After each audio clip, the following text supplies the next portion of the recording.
Now let's hop on to prediction number 4. So with personalized learning taking center stage, it's no surprise that customer expectations are evolving too. So our next prediction coming in at number 4 focuses on how AI will transform customer service, making it not just tolerable, but better.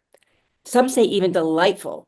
Fiona, is it better AI, higher expectations, or both driving this shift?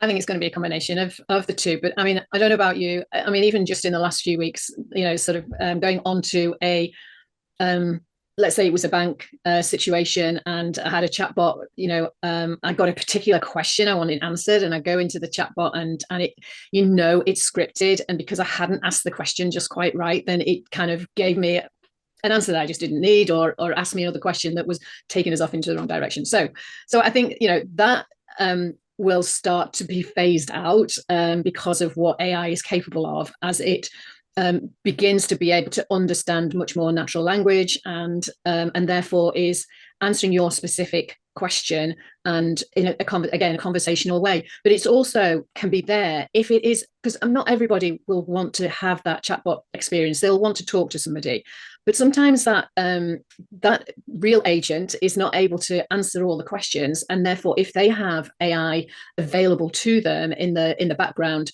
they can actually answer those questions on the call instead of having to say, I'm going to have to come back to you when I found out the answer.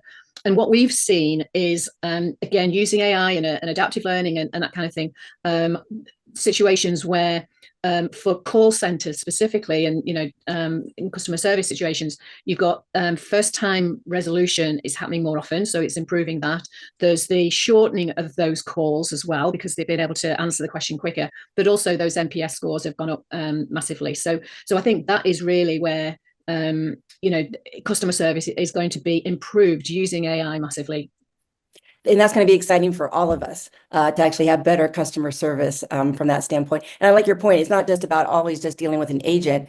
It's about dealing with maybe a live agent, a person that can leverage AI to serve you better as well. So it's not one or the other. But, John, Cypher's platform is all about, delivering exceptional experiences. So how do you see this transformation playing out in corporate training specifically? Well, it's a great example. In corporate training, we're seeing that this translates into real-time personal support for employees at every level. It's, we're living in a world where, our employees come from a background of expecting kind of the Apple Genius Bar of their experience, right? As a consumer, that you go to the bar, you understand what the knowledge they have about your device, what specific problems you need to solve. But now we're bringing it right into the flow of work, right? With personalized learning agents, where every team member has the ability to access an agent, right? That allows them to solve problems in the flow of work, like solving a challenge on a critical client presentation or struggling with a key concept. They can get access through a personalized learning agent. It might be a quick explainer video, or it might be a relevant tip or a step-by-step guide to actually accomplish the task they're looking for. This is what learning in the moment means. It's not having to go to the Genius Bar. It's actually bringing it right to you in the flow of work, where we meet employees they are, having some knowledge about who they are, the context they're in, maybe what role they have, some background on the way they learn, and how they need support to be delivered without disrupting their workflow. That really creates the seamless and satisfying learning experience that really powers and empowers employees to be able to perform in their job while continuing to foster continuous growth. And so that's where we think these interactions are going, both tailored right to the specific role and need that they have, as well as contextual in the moment of what they're doing, so they feel personal, engaging, and not automatic or generic, right? Where we're going is more personalized.